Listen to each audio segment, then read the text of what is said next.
let me ask you this question. I would like to ask the AG to propose legislation for what we call small claims court. There are lots of poor people, to an example you just gave, that they have issues with others and sometimes with large firms, but the lawyer fee is greater than the fee you're claiming. It is their right. Unlike the right that someone has, all of our rights exist in context. What's the context for second medical opinion? Because you're disrespecting the process. No. Jesus, this is common sense, man.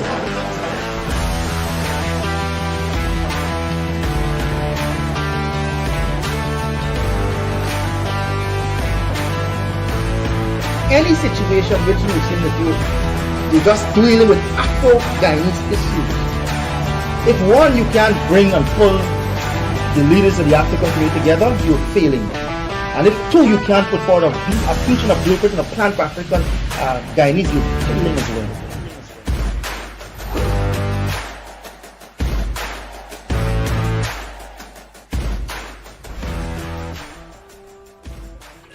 Hello there. Very pleasant Friday evening to you.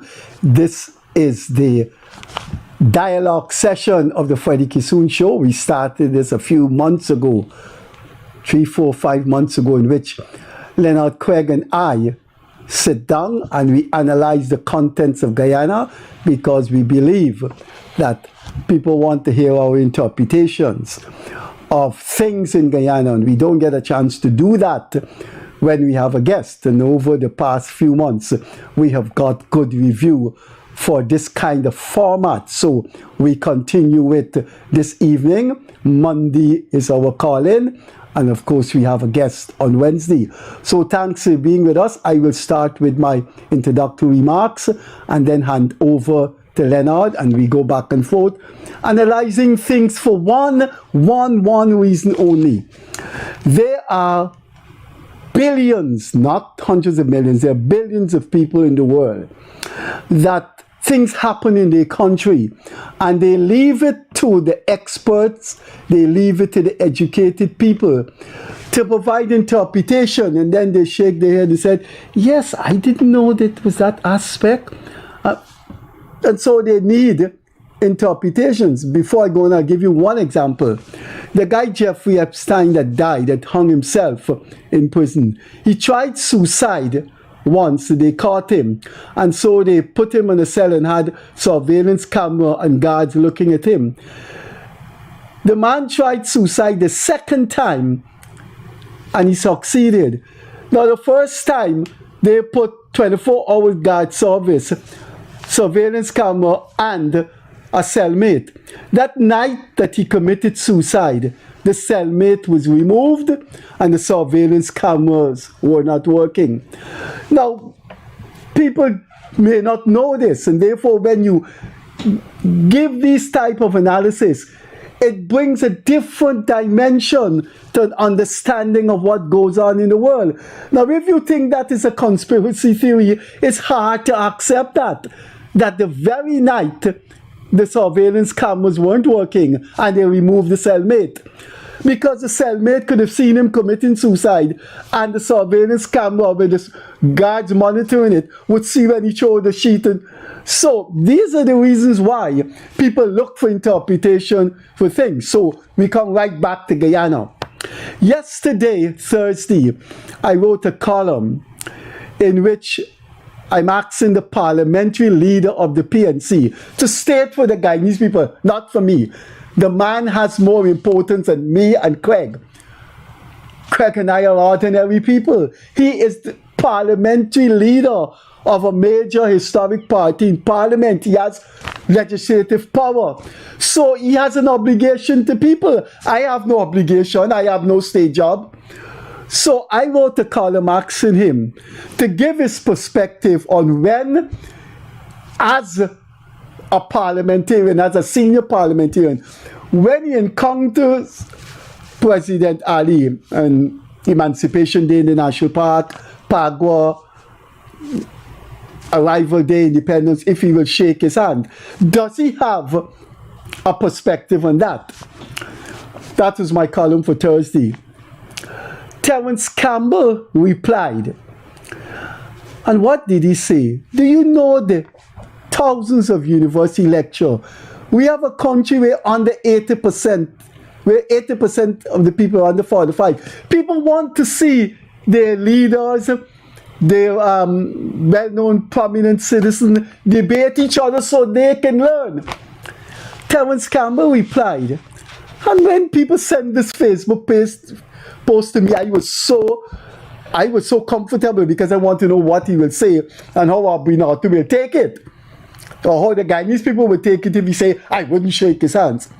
This Terence Campbell put up my column on his Facebook page with this comment. I will read the comment.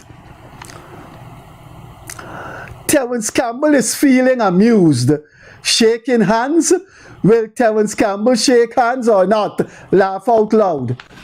Now, when people see Terence Campbell taking on Freddie Kissoon and say, here, let me see what's gonna happen there. Let me see who's gonna win the intellectual battle. There's gonna be a good debate. People want Terence Campbell and Freddie Kissoon to exchange intellectual ideas on politics, sociology, culture, so they can see that Terence Campbell is a smart guy and Freddie Kissoon meet his match. Freddie Kissoon met his match, or vice versa. Terence Campbell is going to say Terence Campbell is amused. Terence Campbell 3 times on his Facebook page said, I didn't complete my PhD at the University of Toronto. I replied in a very intellectual way, in an autobiographical way, no light words, no personal insult. This is my reply to Terence Campbell saying 3 times cynically, Freddie Kissoon complete his doctorate. This is my column. It's called When I Was Serving My Country, Campbell Was Making Money. And I explained to Campbell why I didn't complete my PhD. I finished, was about to write up my thesis, and I got a call from the Maurice Bishop government of Revolutionary Grenada to come and serve. I flew immediately to Grenada because Bishop and the Prime Minister and my sister were one-time lovers, and he liked my sister. And so any requests for my sister say, look, my brother can work. My brother is a genetic revolutionary. So I went and I had one of the happiest moments of my life, working with one of the finest governments and one of the most charismatic leaders the world produced. And then the American invaded Grenada. I had to leave. I came home and I took a job teaching philosophy at the University of Guyana. And in that time, I got offers to leave, to go abroad, because people saw what happened in Grenada and didn't like it. The first invitation I got was to come and live in Sweden. But I loved teaching at UG. I loved teaching philosophy because those students didn't know anything. Those students, trust me, those students never heard who was Sigmund Freud. And Freud is such an important philosopher. Those guys didn't know about the Holocaust, so I stayed. And I spent 26 years at UG. And Campbell said, Campbell is in his 60s, he said for the past 40 years, he was a businessman making money. So I wrote this. When I was serving my country, Campbell was making money. I replied to Campbell, and people know why I did not complete my PhD. They know why. And it involved Grenada, and it involved teaching philosophy at UG. So Campbell replied to me, and today's article Friday, I replied to his nonsensical statement on his Facebook page. This is my today's column in the Chronicle, Terence Campbell and the bankruptcy of leadership. All the man had to do was to say whether he would shake President Ali's hands or not, or he's not offering a comment. But I am amused. Freddie talk about me shaking hands, laugh out loud. The topic tonight is can the PNC survive and get seat in 2030? And we're also looking at the multiracial credentials of President Ali. So there was no debate between Frederick Kissoon and Terence Campbell, because Terence Campbell is not telling the Guyanese people his position on shaking hands with the president, given the fact that his leader, the leader of his party, has a policy of not shaking the president's hands. Over to Leonard Craig. Very good evening again, viewers. Happy to be with you again tonight. That little exchange with Freddie is very interesting. I don't wish to add to it except to say that as we have said on this program several times in the past, that the PNC's politics is not one that gels with the people. And if they continue along that line, they can go nowhere else but downhill. I think they are probably now in the cellar. And if they continue, they're going to be down in the septic tank. And then after that is just what we in Guyana call sucksan. Right? After that is just mire and more mire and more mire, and you could go nowhere else but down. And you know what happens in a septic tank? Your own filth will swallow you.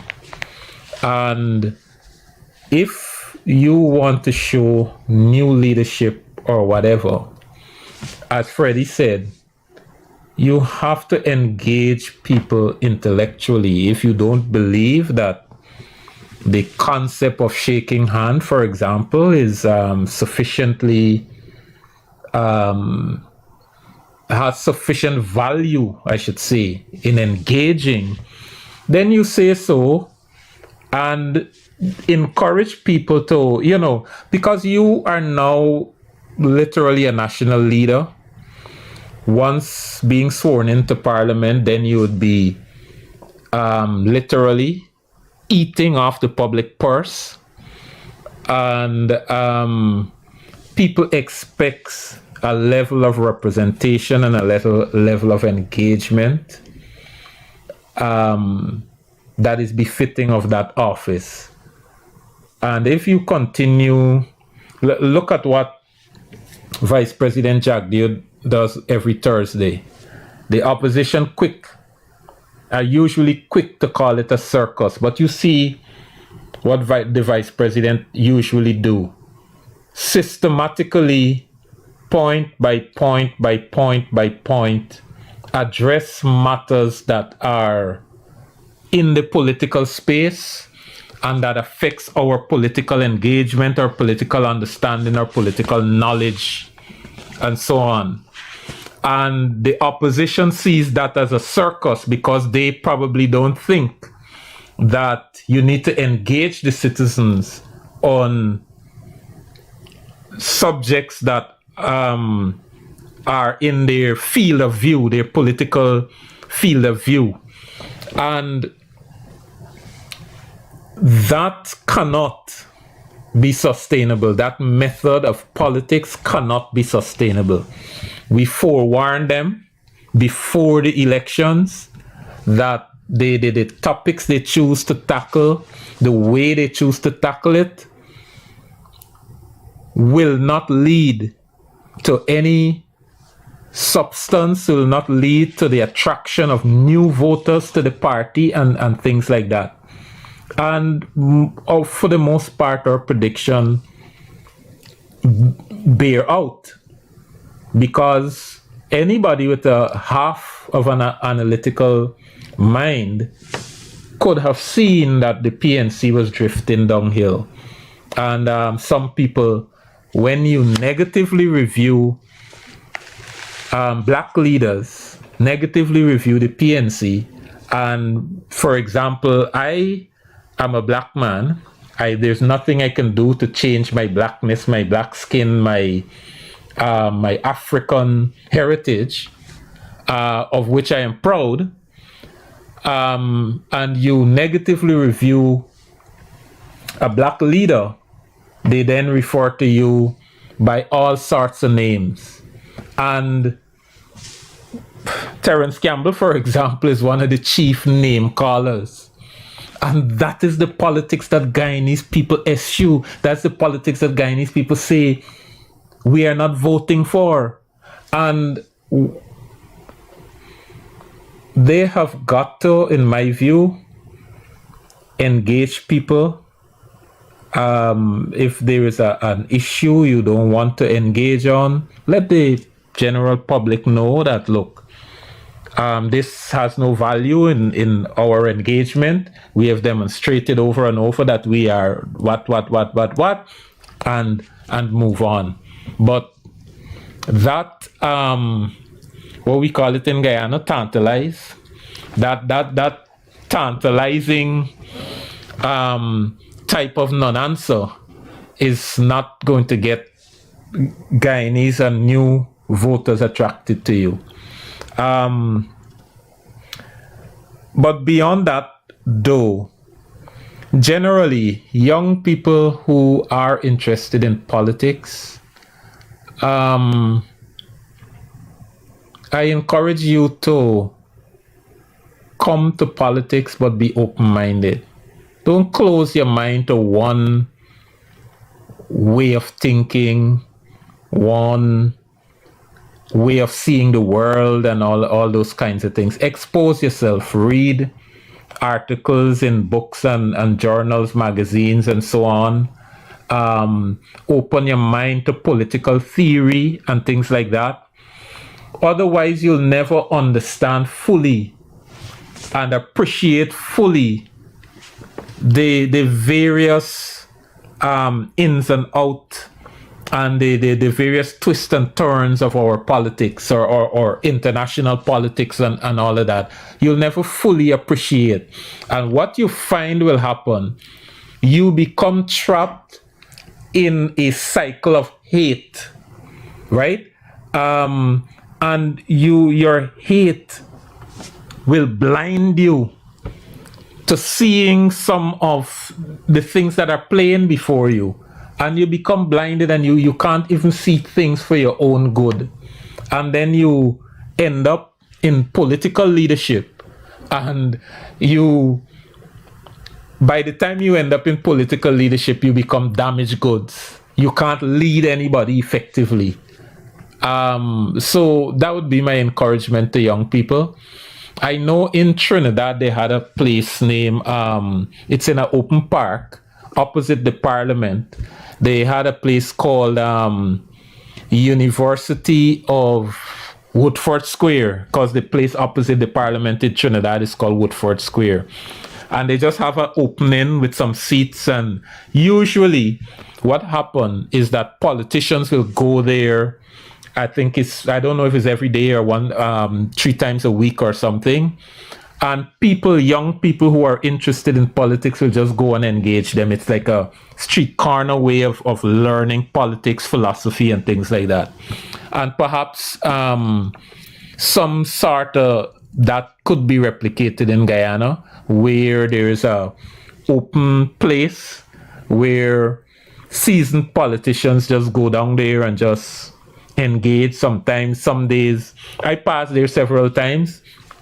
Sometimes you go there, you just got a handful of people, 6, 7 people, and they engage in exchange and so on. But you get to learn a lot. You get to learn even the theoretical aspects of politics and your country and so on.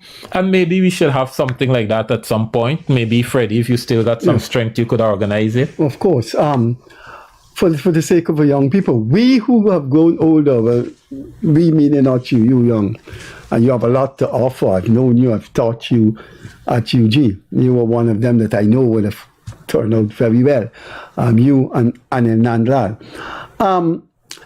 I would like to know how long the PNC leadership up in Norton, Terence Campbell, David Hines, how long they think that methodology, how long they think the narrative the methodology, the direction that they have been fastened with.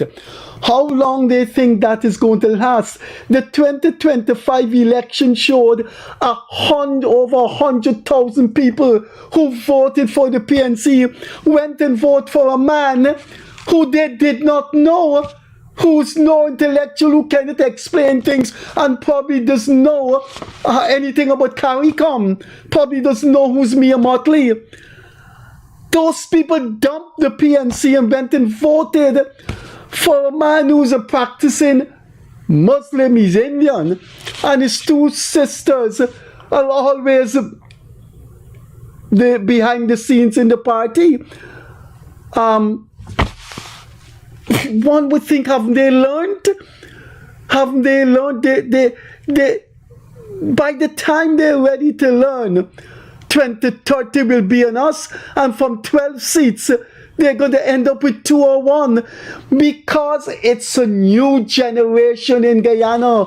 It's the social media people, not the newspaper people. You know what the vice president of the government of Guyana, the leader of the PPP, said at a press conference? We poured money in advertising on online shows rather than the newspapers. I go on the seawall with my dog, and hundreds of people,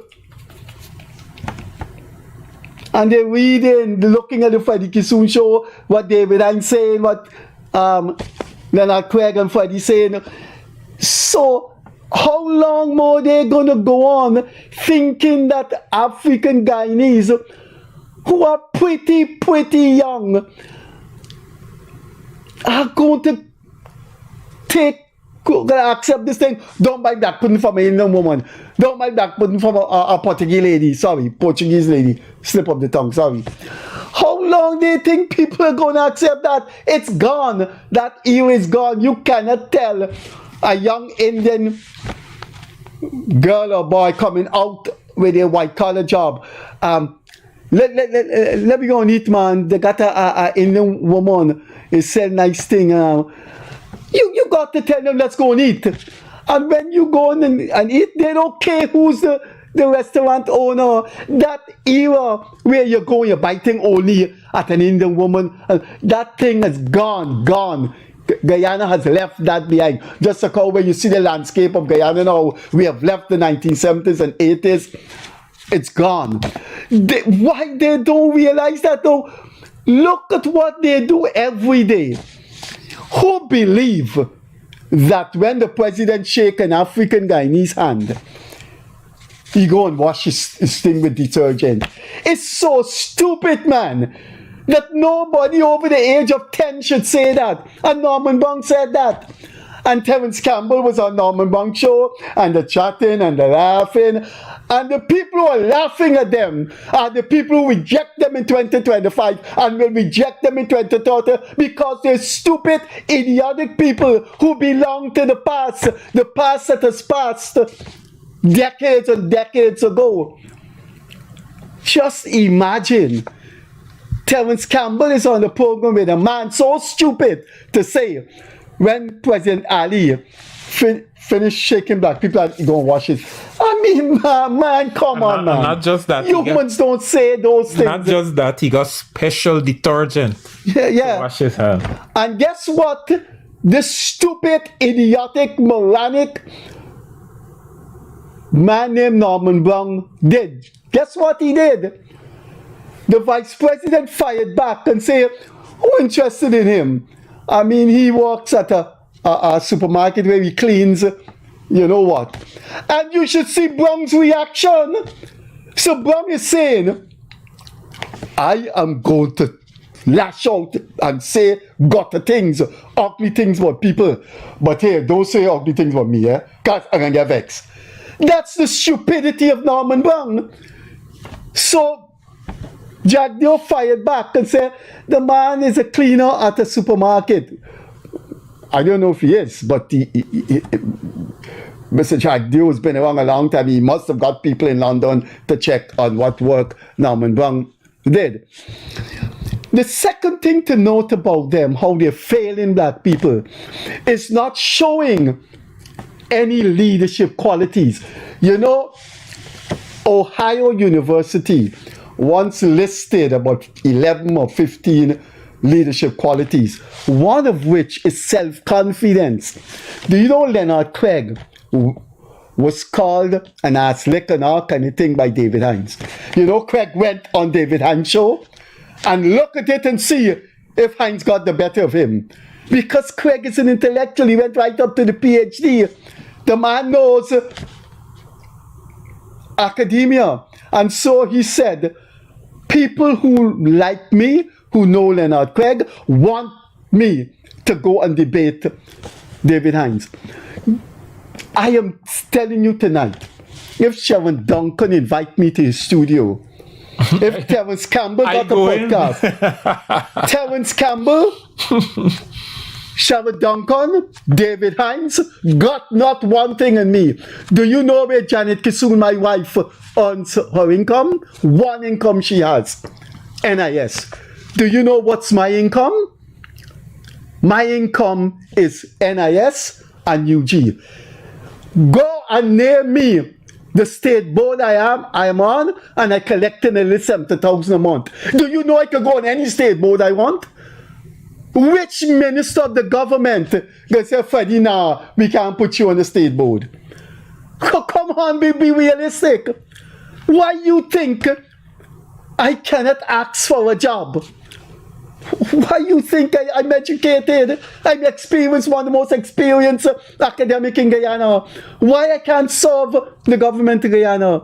But I stay in my car and I'm getting on in age, and I told President Ali, whatever I want, a younger person can do.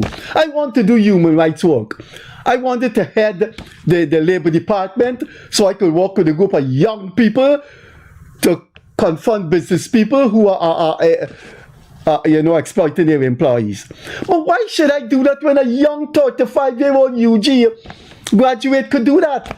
When I get up in the morning, I'm tired.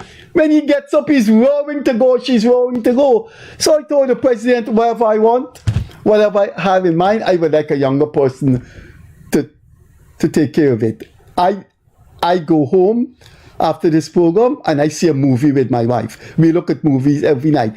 I had my time. It's for Craig. It's for James Bond. It's for them to know.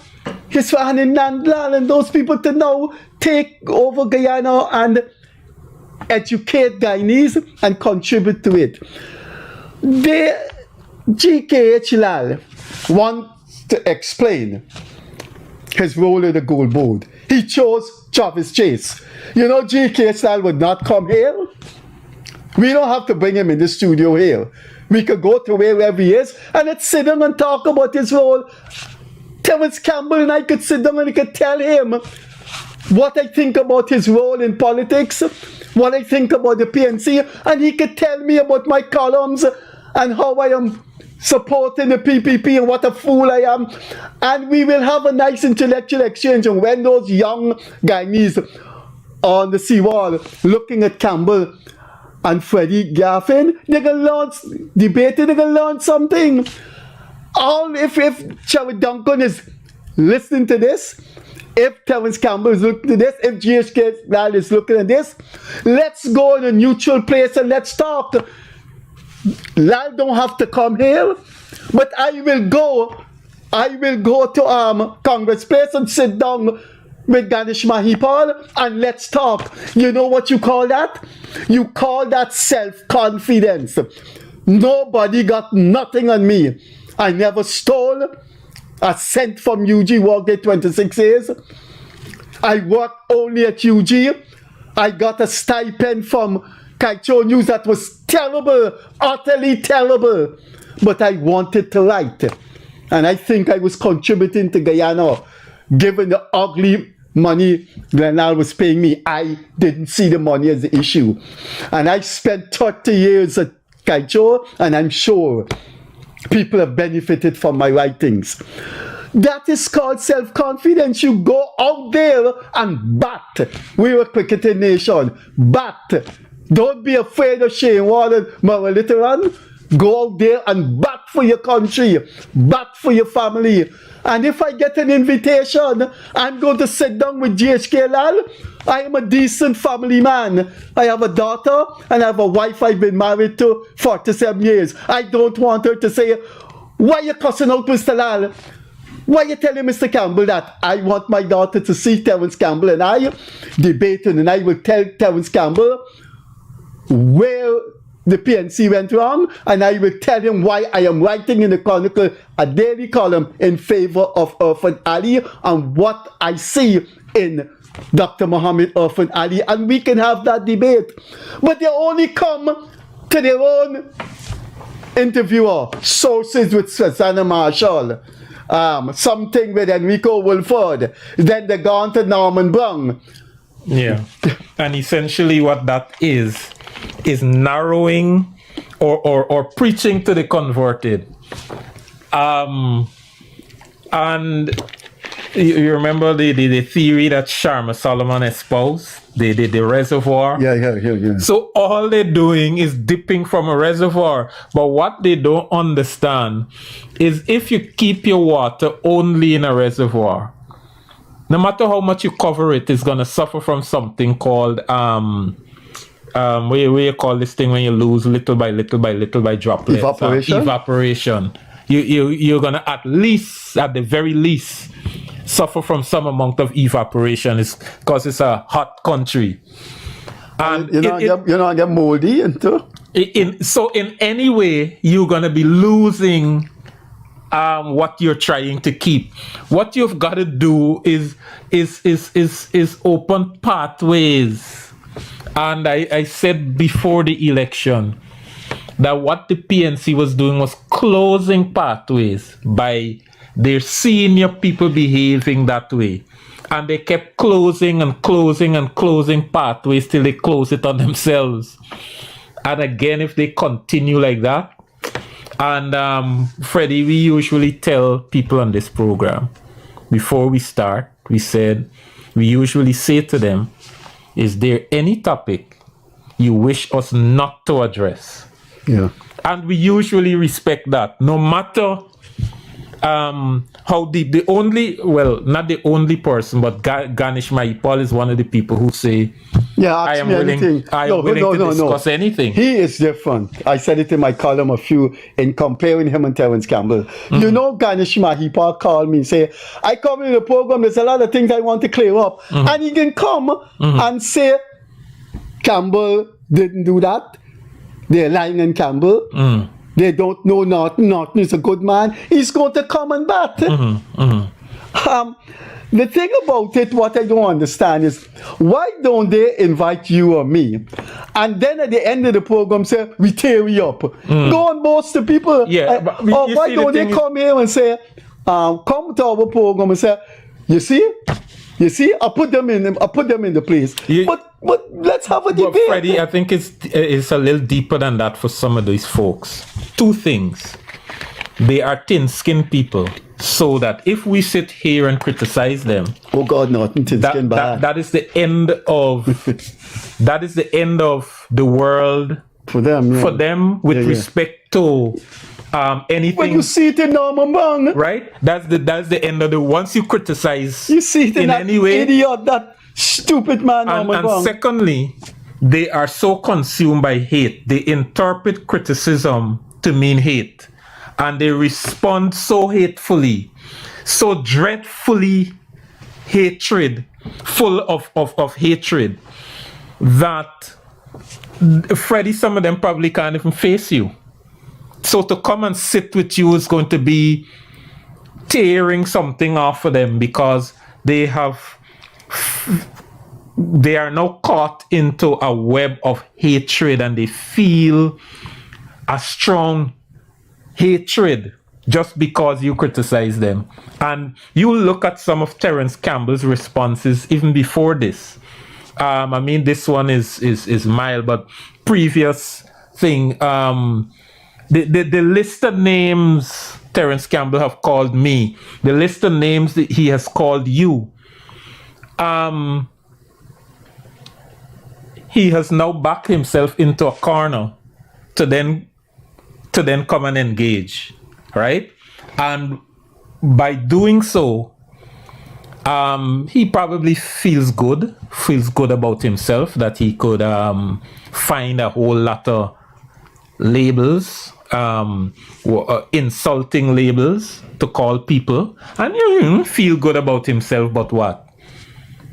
He is engaging a political electorate that is extremely shrewd, an electorate that understands, an electorate that reads, an electorate that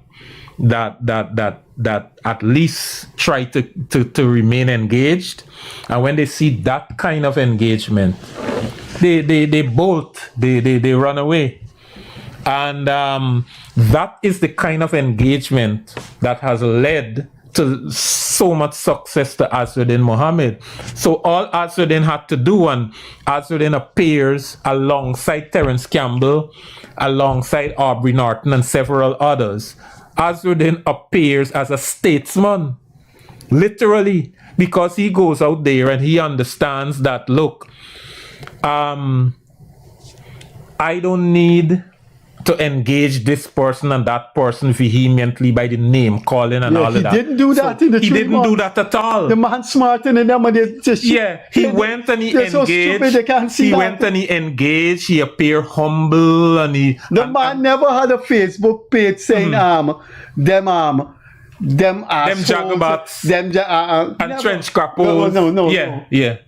And they cannot see. Sometimes that he past made that age. Sometimes he made some outrageous statements, but the outrageous statements were in an engaging way, in a response to something somebody said, but not You that know what the guy dirty did? labeling. You know what he did? He looked. He mixed with their constituencies, and he picked up things that he heard their constituency was saying about them. Mama wrong with nothing. He don't want to shake the president. And he said, you know something? Yeah. These PNC leaders, they're turning off people by people think they're cool and stupid. And he learned from that and one of them. Yeah. And they're still, after September the 1st, they're still at it. Look what Norman Brown said. I interviewed Mark France, the former head of ANU. Apparently, Norman Brown, people like Darren Wade, have some kind of relationship. I don't want to get into libel, so I would stop there, with Azzuddin Mohammed. Now, it appears that he annoyed that I went after Azzuddin Mohammed with interview. This is how Norman Brown reacted to the Freddie Kissoon interview with Mark France. I saw this interview with Freddie. Freddie looking like a ghost from an old movie I saw when I was a little boy.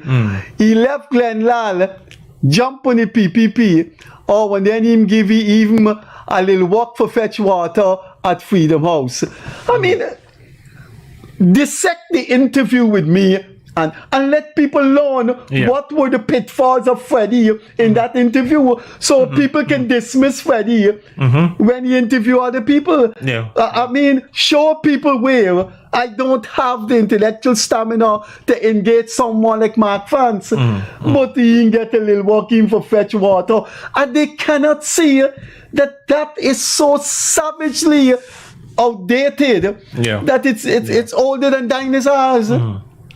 Yeah, because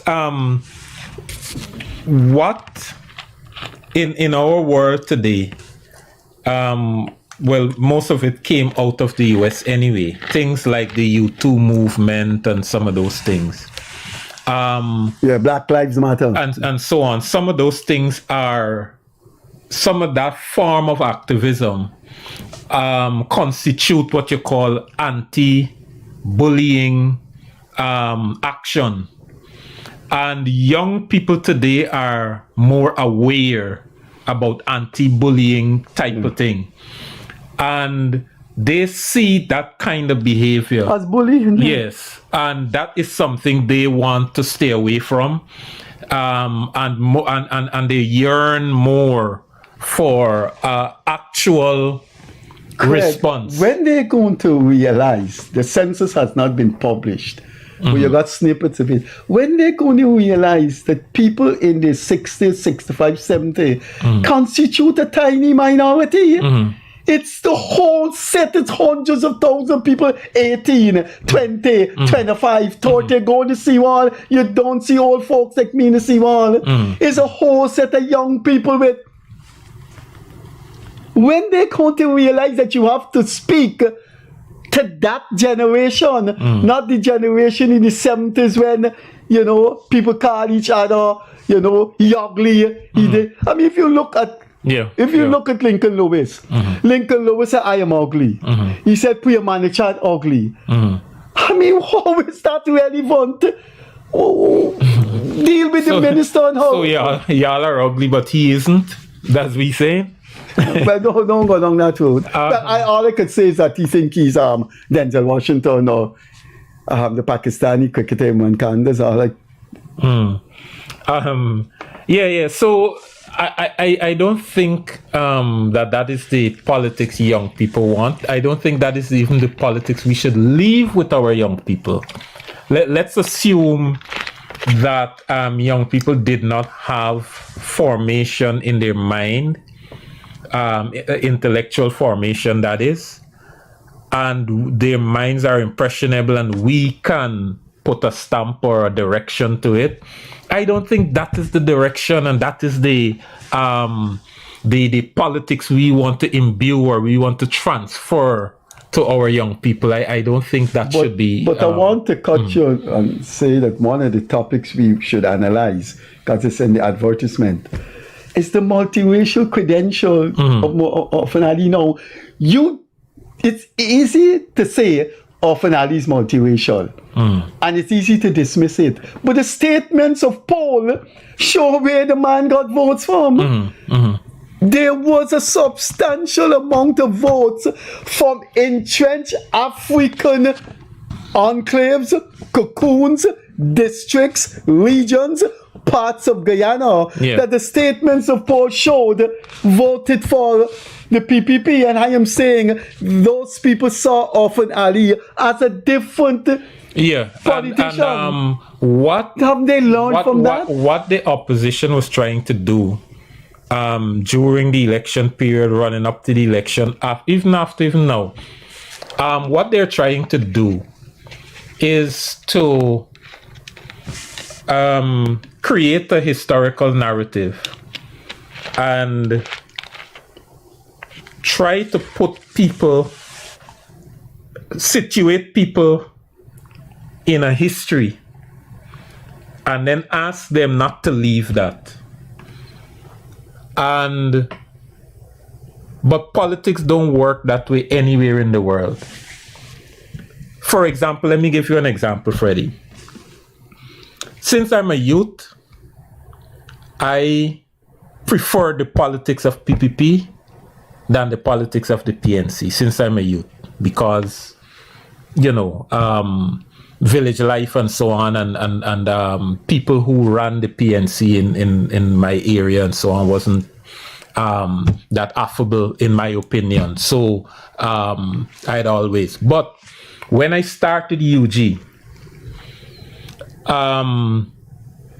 I don't know if you remember, UG had a big student protest around 1996. They had a big, I think this guy Jonathan Adams was the president of I was UG. teaching then, I remember that. And they had a big student protest. And I was part of that protest. I went class to class, beat drum and say, join the protest now. In fact, I was in the original group that started the protest. And I did not like how the PPP responded to the students. I mean, Dr. Jagan was alive and so on. And at that time, you could smell the toilet. As soon as you turn by the play field and coming in, you could smell the toilets all the way out there. And so our protest was the physical condition of UG and several other things. And I personally did not like, as much as my preference, my political preference at the time was for the PPP, I didn't like how the PPP responded to that. And that was 96. 97 an election came, and because of that protest, because my involvement, and because of the way the operatives of the PPP responded, I said to myself, I couldn't in good conscience vote for the PPP because this was personal to me now. And I didn't. At the time, I think, was Desmond Hoyt, and I voted for Desmond Hoyt. But soon after the 97 election, there was big, the whole city was shut down. And all kinds of things was happening, and that's so the on. age of more fire, slow fire. Yeah, and when that was happening, they made dolls of Mrs. Jagan, and they were having funeral, and I didn't like that type of politics, and I developed sympathy for Mrs. Jagan. Though the election just finished, I voted against the PPP. I developed a sympathy because I thought that that was happening. The post-97 election action, I thought it was a little unfair, and it went too far. Even if it wasn't unfair, I thought it went too far, and my sympathies for the PPP grew, and so on. And I voted that way in many of the other elections coming up. And I'm saying that to say that people today, or the PNC today, want to put us in a box. For example, if I were to follow their argument, to this day, I would be in my 1996 state. I would remember everything from 1996. Oh, is the PPP in government when UG, when this, when that, and I must stay in that 1996 state and hate the PPP for life. So if something happened under the PPP that wasn't favorable to me in the past, I must remember that for life, and I must go down to my grave with that. And if parties change course, and I always tell people, look, don't ask me to account for the actions of the PPP from, let's say, 2005 all the way to 2020, because during those periods I was a member of the AFC and I opposed the PPP. So when you come to me and say, remember in 2005 this happened, remember 2006 that happened, remember 2007 that happened, it may have happened, maybe not in the way you interpret it, or maybe it happened just the way you interpret it. But if things have changed or things have improved in some of these ways, and you have a leader now that is behaving differently from all other leaders that we have had before, it's called then dialectics. Exactly. History moves, then why history do I moves, society moves. Why do I lock myself away in 96? Mr. Burnham's son-in-law and his daughter Yes. were dressed in red, the PPP colors. Yeah. He has moved on, she has moved on. Yeah. Mr. Burnham died in 1985. The PNC is not the party it was. Guyana now is a different country. And so people move on. The only people who are not moving on, Right. and they've suffered the loss of so many seats from 31 to 12. And if they don't change course, Yeah. Leonard, not tomorrow. If they don't change course tonight, if they don't change course in the morning, that 12 is going to be 2. Yeah. And you just, as you use the word evaporate, Yeah. you're just going to evaporate. It's quite possible that a third party may come, wind may go down, and a third party may come, and that will be the party. You seeing it? Yeah, and so I explain all of that to say to people that don't let anybody trap you mentally into a political epoch. Don't let anybody trap you mentally into something. All governments throughout their time of service had periods of things that you, from your perspective, that is, and for your politics, you can look at and say these things were egregious. All governments, from Granger to Burnham to Hoyt to Jagdeo to Jagan to everybody, got aspects and places and things that you can look at and say, oh, this is hard for my stomach. But why should you trap yourself in that little period or that little, what you call it? I think to benefit your country and to move forward, people have got to like judge a government, judge a leader based on the circumstances before you and the projection for the future. But it doesn't look good, man. I mean, Campbell has no political baggage. It's a fresh face. And he's a little Norman Bong. He's a little... Because remember, he went on this program, Globespan, and defended the words of David Hines when David Hines called some of us lick bottom. So you understand, it's a pessimism that is now, drowning them. I mean, they're just a fatalistic, pessimistic people. You got this brand new guy, Terence Campbell, businessman who said he's been a businessman for 40 years. He's catapulted onto the scene in Parliament. And when you look at him, you see Norman Bong, you see David Hines, you see Aubrey Norton. It's just sad. It's going to go down. It's going to go down. And if you look at it, they ain't got no one. Sharma Solomon is in the 12, and he has may refused to shake the president's hand. I mean, it's sad that David Granger, who said he's been a PNC for 40 years, I think he said that a few years ago. It's sad that no one who worked hard and built the PNC cannot say to these people, get the hell out of Guyana and go into the Atlantic Ocean. Get the hell out of the PNC, get the hell out of Guyana. No, people are just watching the PNC die. And on the other hand, right, which is I think why I got called a lick bottom. Air Finale is indeed making strides. The election results show it, and anybody who is in Guyana have seen it. Air Finale is different from Forbes Burnham, Desmond Hoyt, Chedi Jagan. Who are the others? Mrs. Jagan, Sam Mrs. Hines, Jagan, Sam Hines, Baba Jagdeo, Donald Ramatal. All of them different, just a different kettle of fish.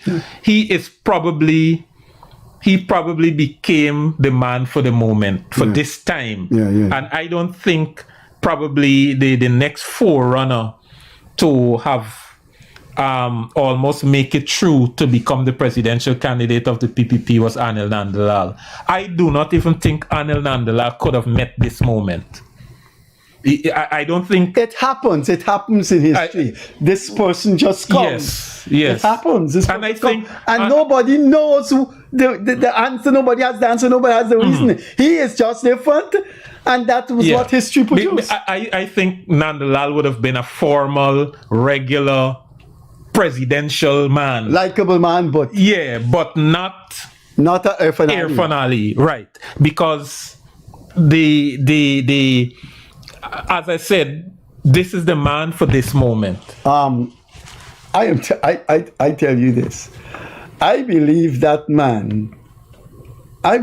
man is so different that he's saying to himself, I'm going to apply this difference to make Guyana a different country. And it's happening. He and Mia Motley are the two definitive Caribbean person. And he's got an income on his side. In 27, 28 more, more oil finds have been discovered. Leonard, I don't know the strategic reason why.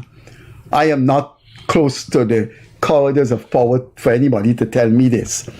But I believe that oil find, the largeness of it, for some reason or not, is not being publicly known. I don't know if why the Americans or the Guyanese don't want it to be known. Maybe one reason is that it may make Venezuela more aggressive. The other reason that the Arab countries may try to, outmaneuver Guyana or what. But I believe that all fine. I believe that all fine is larger than what we think. You think? I think so. Perhaps, maybe. And that is going to give Ali further latitude to change his country. The operator say 2 minutes. We're talking and time just goes. Take a minute and I'll take a minute. Yeah. So just to wrap up, there are a couple of other things I wanted to address, but I didn't even realize that we're going on and on so long. Anyway, but since we are here, let's just wrap up on this and probably don't go on to something else. I would like to see a Guyana where people engage others, and that is probably account for some of the success of Amanza Walton. She is one of the leaders that have distinguished herself in that I've never heard her, never seen a post on Facebook that is derogatory to anyone. If it is because it's an intellectual discussion that favored her, and then you then gotta laugh the other person if such a thing happened. But all I'm saying is that she ended up, I would say, successful based on the size of our army, the size of our outlay, the size of our structure and all of that. Because it is demonstrating, the people of Guyana are demonstrating that is the kind of politics we want. We don't have to like you, we don't have to vote for you, but we can respect you. And you engage leaders. Look at Barra Jagdeo, for example. Barra Jagdeo don't have to be a friend or anything like that, but he takes time to engage the people of Guyana with respect to the extant political realities of today, and he engaged people frankly and openly.